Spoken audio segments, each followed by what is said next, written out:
Quantas mulheres só têm a vida acontecendo depois que seus maridos morrem? Já faz 11 anos isso. E a gente coloca a nossa vida de lado para viver o relacionamento, para agradar a pessoa, para ser aquilo que a pessoa espera que a gente seja. E muitas vezes a nossa vida só anda quando esse relacionamento acaba. Foi isso que a minha avó viveu. E eu conheci a minha avó antes do meu avô morrer e depois do meu avô morrer. O meu avô era um cara maravilhoso, eu amava ele como avô. Mas como marido, ele era um homem muito machista. E não no sentido figurativo da palavra. Era aquela pessoa que quando a gente estava à mesa e a gente falava alguma coisa que desagradava a ele socava a mesa. Quando a minha avó precisava da rua comprar alguma coisa, ele dava um cheque em branco para ela. E ela falava assim: Mas como é que eu vou fazer para fazer compra em todos os lugares que eu preciso fazer para casa? Só tenho um cheque em branco. E ele falava: Se vira. Quando a gente saía, eu e ele, assim, sozinhos, eu era criança, eu lembro dele dar em cima de outras mulheres. E ele ficava elogiando, dando em cima, e eu perguntava: Vovô, e a vovó? Ele falava: Ela não tá aqui, se ela estivesse do meu lado, eu não fazia isso. Ele não deixava ela receber muita gente em casa, ele não gostava que ela cantasse, ele não gostava que ela fosse quem ela era. E quando meu avô faleceu, que foi em 2004, eu fiquei muito triste, eu amava o meu avô. Só que foi o momento onde eu conheci a minha avó, porque ela ficou muito abalada.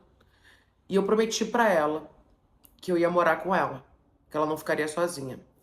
E foi isso que aconteceu. Eu saí da minha casa com 18 anos, que eu morava com os meus pais, 3 anos depois da morte do meu avô, e fui morar com a minha avó.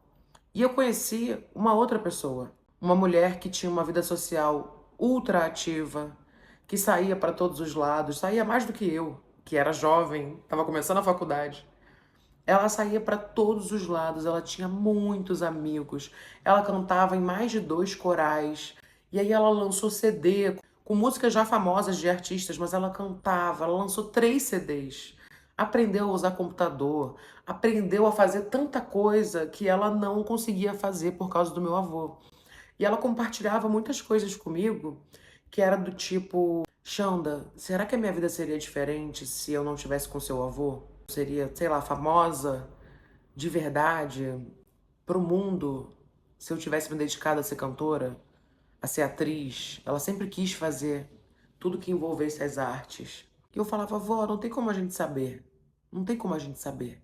Mas agora a senhora tá buscando isso, tá fazendo isso. Então, a minha avó, Dona Lígia, ela me ensinou que a gente tem que estar num relacionamento quando ele tá bom pra gente.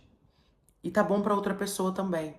Mas se tá bom só pra outra pessoa, tá um pouco desequilibrado.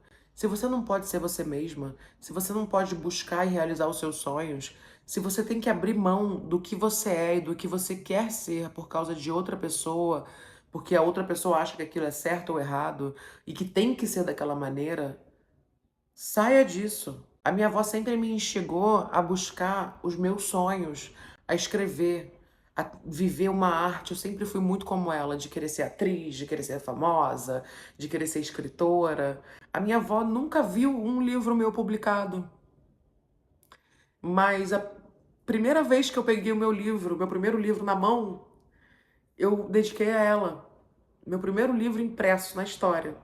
Eu dediquei a Dona Lígia, porque aquilo é um sonho que a gente sonhou junta, que a gente viveu junta, e que eu sou muito grata ao todo o incentivo que ela me deu de ser quem eu sou, de viver a minha verdade, de viver a minha arte, que sempre foi a escrita e que continua sendo. Eu quero fazer muito mais tipos de livros, eu quero escrever ficção, outras coisas que eu já tô até escrevendo. Ela se apaixonou com 75 anos por uma outra pessoa. E ela tava caidinha por esse cara e tal, não sei o quê. E eu via ela como uma garota vivendo pela primeira vez uma paixão livre. Nunca chegou a consumar de fato, eles nunca chegaram a dar nem um beijinho. Mas ela ficava como uma menina, animada, com os pelos arrepiados e querendo viver isso, e era tão bonito. Ela vivendo coisas pela primeira vez depois de 75 anos de idade. Ela é uma mulher que me marcou muito e ela me ensinou muita coisa. O principal é sobre eu não abrir mão de quem eu sou por ninguém. E quando ela se foi, eu tava com ela. Foi um dia que eu ia pra faculdade e eu me arrependi tanto, eu já repassei esse dia tantas vezes na minha cabeça, porque eu sempre matava a aula da faculdade de 7 horas da manhã. Aí esse dia eu fui pra aula. E eu lembro que eu tuitei uma frase assim, falando assim, sensação que alguma coisa ruim vai acontecer. E eu sempre levantava muito antes dela. Ela acordava cedo, mas eu não queria acordar ela e tal, pra sair de casa. Eu saía de casa às 5h30 da manhã. Eu não falei com ela de manhã. Aí eu fui pra faculdade, depois eu fui pro trabalho. Quando eu fui pro trabalho, eu tô no meio, assim, 3 horas da tarde, eu senti muita vontade de ligar pra ela. Eu liguei e quem atendeu foi a cuidadora dela. Porque ela já tinha tido trombose, ela tinha que ficar em repouso, então a gente botou uma cuidadora pra ela também, pra cuidar dela o dia inteiro. E essa cuidadora atendeu e falou assim: Xanda, não posso falar com você agora porque a gente tá correndo pro hospital. E a sua avó não para de sangrar.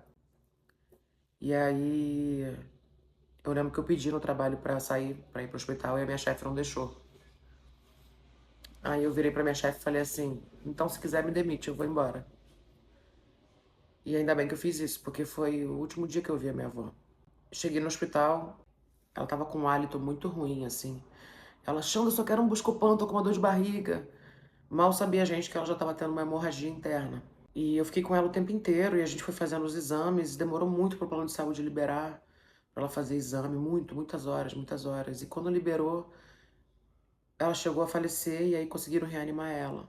Aí eu comecei a ligar pra minha família toda pra vir pro hospital, porque eu tava sentindo já que alguma coisa pior aconteceria. Todo mundo morava meio longe. E aí eu nunca esqueço que a gente entrou no elevador, sabe aqueles elevadores de hospital assim que cabe a maca, bem grandão? E aí ela tava deitada na maca, eu tava no pé dela assim, né? Aí ela virou pra mim e falou assim: Xanda, eu te amo. Eu falei: também te amo, vó. Ela falou assim: eu não quero morrer. Não me deixa morrer. E aí ela morreu, ali no elevador do hospital. Já faz 11 anos isso. E eu tô fazendo esse vídeo porque eu não tô na minha casa, eu não tô no meu estúdio. E eu pensei: o que que eu vou gravar hoje? E eu lembrei da minha avó. Eu já fiz vários conteúdos sobre ela nas minhas redes, mas eu não fiz aqui no YouTube quando eu voltei pro YouTube. E eu não quero deixar minha avó morrer. E ela não vai morrer, dona Lígia, nunca. Ela vive dentro de mim. Ela vive no meu coração. Ela vive estampada na minha alma. Essa tatuagem aqui eu fiz pra ela. Que ela gostava muito de andorinha. E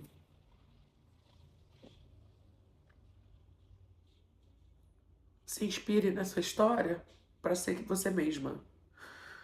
Sabe, se aquele papo trivial de autoajuda não é trivial. Quantas mulheres só têm a vida acontecendo depois que seus maridos morrem? Mulheres que não tiveram opção. Mulheres que tiveram que seguir a cartilha do que é correto. Quantas mulheres? Minha avó sempre me ensinou a ser quem eu sou e a buscar o meu sonho, independente de quem esteja ao meu lado. Quem estiver ao meu lado é pra somar, nunca pra me tolir, nunca pra me fazer repensar quem eu sou, se tô fazendo certo, se tô fazendo direito, se tô fazendo errado. É pra somar, é pra estar comigo. Senão, é melhor estar sozinha. Quando ela faleceu, já faz 11 anos isso, e ainda me emociona. Eu fiquei emocionado, não tem como, né? O velório dela foi no Memorial do Carmo, no Caju, no Rio de Janeiro. E é engraçado porque foram mais de 500 pessoas no velório dela. Ela teve mais de 500 assinaturas no caderno. As pessoas acharam que era uma mulher famosa que tinha morrido. E era mesmo. Dona Lígia Viana, maravilhosa. Minha grande inspiração para ser quem eu sou hoje. Espero que essa história te inspire de alguma maneira. Onde a senhora estiver, vó, a senhora tá no meu coração. É isso que importa, tá viva dentro de mim. Beijo e até o próximo vídeo.